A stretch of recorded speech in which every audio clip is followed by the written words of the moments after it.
Y hacia adelante, yo de hecho hace poco saqué una nota que se llama La década perdida 2.0, porque así como pasó en los 80, que no crecimos punta a punta por 10 años, yo creo que vamos encaminados hacia una segunda década. Ya tenemos los primeros 5 años, el primer año de gestión macrista y los 4 de Cristina Kirchner de la segunda presidencia, más este año que crecemos un poco, pero no alcanza, y yo creo que tenemos hacia adelante 2 o 3 años más de estancamiento. ¿Es así? ¿Con Cristina no se creció? Bueno, en el año 2015 hubo un crecimiento del 2,6%, validado por el INDEC actual, cuando hace la comparación con los datos, valida estos datos. Sin embargo, sí, uno tiene que hacer la autocrítica de que no se generó el empleo suficiente y necesario. Tengo una frase de un economista que probablemente no sea afín a Silvina. Milton Friedman, una de las personas más brillantes de la historia de la economía, dijo: a las políticas hay que juzgarlas por la efectividad, por lo que realmente hacen, no por las intenciones. Digo, más allá de las buenas intenciones que haya tenido el kirchnerismo, las políticas de empleo de la segunda presidencia de Cristina Kirchner son igual de malas en todo caso que las de Macri, porque el empleo está virtualmente estancado desde 2012.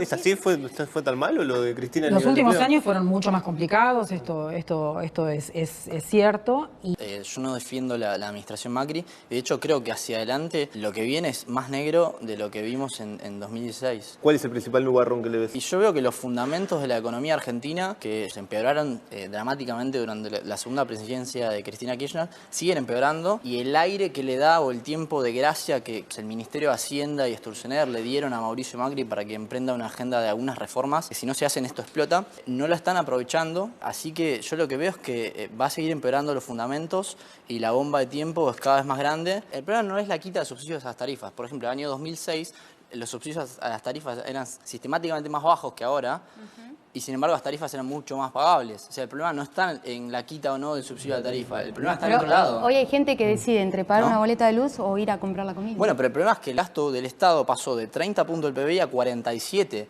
Tiene la presión tributaria acá arriba, hay recesión, no se genera empleo, y encima ahora están queriendo sincerar tarifas sobre esa presión extra que se le puso a la gente. ¿Y dónde aplicaría ese ajuste? Hay países que tienen la administración pública, igual que nosotros, con mucha menos gente en ratio contra la población. O sea, entonces tendría que haber menos gente en el Estado. Con menos cantidad de gente hace lo mismo, digo. Claramente algo estamos haciendo mal, porque digo, necesitamos mucha más cantidad de gente para hacer lo mismo, y de hecho lo hacemos mal, porque si medimos las políticas del Estado, estamos teniendo servicios públicos muy deficientes. Digo, no tenemos seguridad, no tenemos educación, las pruebas PISA y cualquier prueba que se haga de educación cada vez da peor.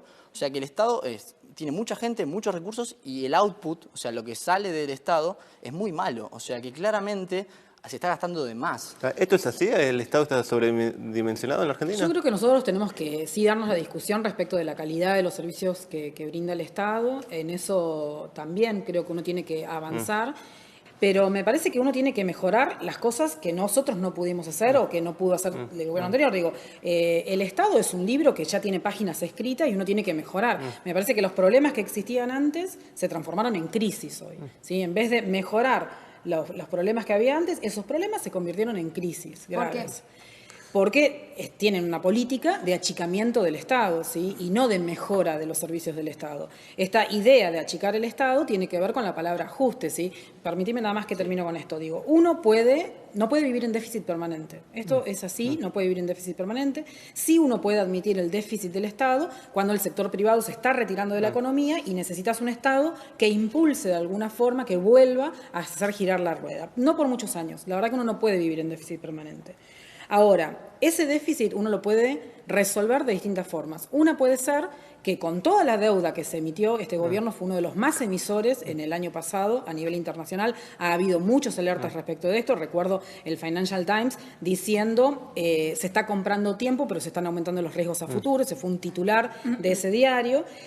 Y con esa deuda no se está agrandando la matriz productiva de Argentina. El Estado, y se habría trascendido que el presidente habría dicho que el año que viene tienen que reducir 500.000 millones de pesos, y para ponerlo también en dimensión, la provincia de Buenos Aires tiene un presupuesto de 500.000 millones de pesos. Imagínense ustedes que por un año desaparece la provincia de Buenos Aires con sus 600.000 empleados, que tiene el ratio más bajo por habitante de todo el país. O sea, la provincia de Buenos Aires necesita brindar más servicios todavía de los que está brindando.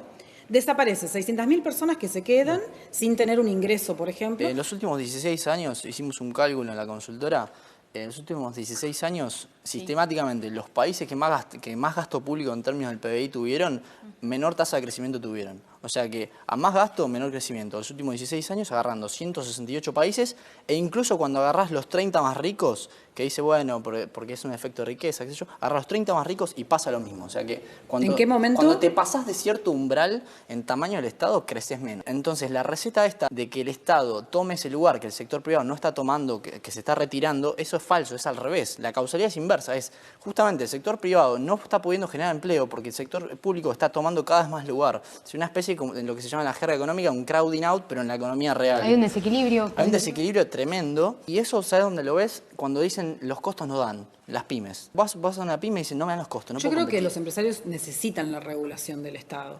Parecen válidas las comparaciones. Uno tiene que aprender de lo que también hacen los otros países del mundo. Yo en eso coincido. Yo lo único que digo es por lo menos volvamos a niveles 2005-2006. Sí, no, Claramente, celebro con el tamaño de lo- del Estado, 2005-2006, que no era bajo tampoco, la economía andaba mucho mejor. Había menos subsidios en tarifas, las tarifas eran más pagables, se generaba empleo privado, había inflación de un dígito, la economía crecía, había superávit fiscal, superávit comercial. Digo, con un tamaño de Estado un poco más bajo, tal vez esto funcione mejor, ni siquiera yendo a casos como el de Irlanda y demás. Digo, incluso la economía kirchnerista, de Néstor Kirchner, por lo menos volvamos a Néstor Kirchner, seguramente funcione mejor que esto.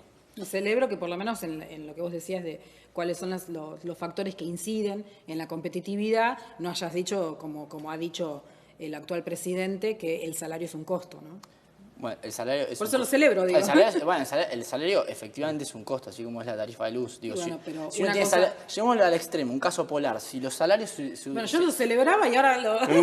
No. Ahora dejo de celebrarlo. El salario es un costo. Llevémoslo a un caso polar, multipliquemos los salarios por 10 y vamos a ver cómo estamos con la materia de costos. Sí, pero con los si bien el competidores. salario Y el movimiento socialmente... de la economía también, ¿no? El movimiento de la economía. El 73% del Producto Bruto de Argentina, en la última medición del Producto Bruto, se explica a través del consumo, ¿sí? Privado y público, a través del consumo. Entonces, lacerar el salario pensando que es solamente un costo implica que estamos achicando la economía. Los mercados financieros, digo, mucho de la expectativa y mucho del auge que en algunos mercados se está dando, está apalancado sobre expectativas. O sea, en caso de que realmente Macri tenga un resultado adverso, podría ser dramático.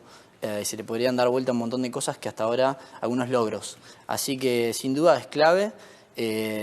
Pero bueno, habrá que ver. Yo creo que el oficialismo igual se va a terminar imponiendo. Veo un peronismo un poco fragmentado, lo cual le da un poco de ventaja, pero creo que es clave.